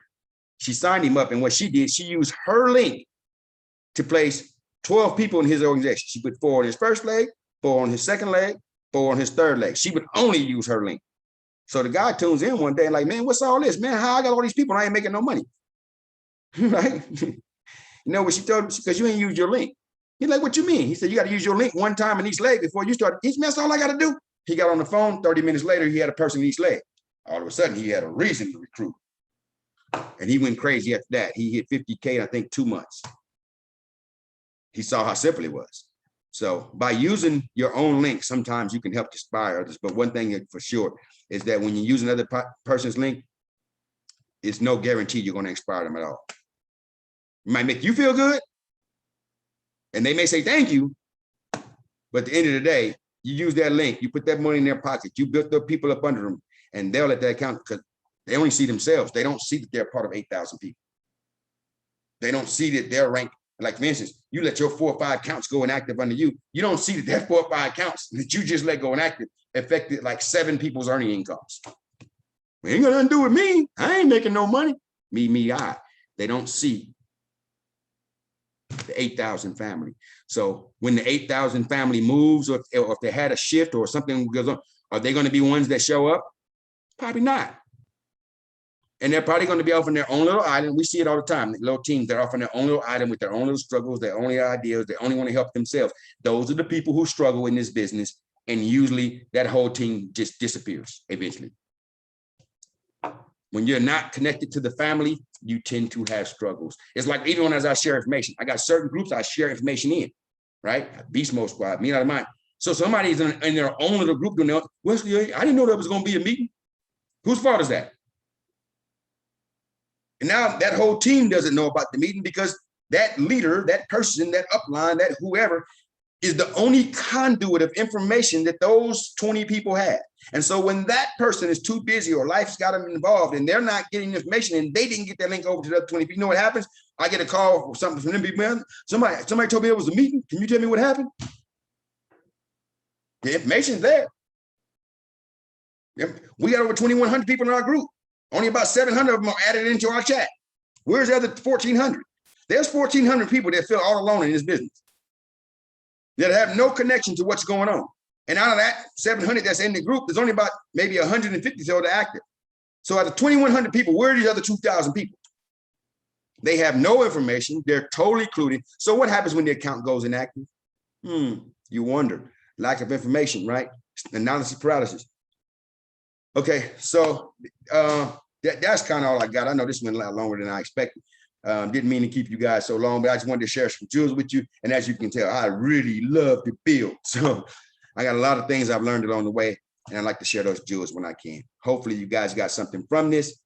And with that, I'm going to go ahead and wrap it up for the 5th time. I know I didn't keep saying it, but I'm going to go ahead and wrap it up. Unless there's any questions. I do want to answer all questions, but hope you guys got something from this. All right. So you guys have a wonderful day. Wish you well on the journey. Enjoy it. Tom Sawyer. The more fun you have, the more fun you'll see it to be, and the more people will join your business. Let's run, y'all. And take advantage of this promo while you got the chance. I'm telling you, that promo is boss. Build by twos, 222, until you're ready to build the 3rd. And you'll find it easier for you and your team, and you'll ignite more builders beneath you. All right, let's go. Appreciate you. See you on the other side. Yeah, God bless you too, brother. We got this. Noah's Ark, 2 by 2. Let's go. See y'all.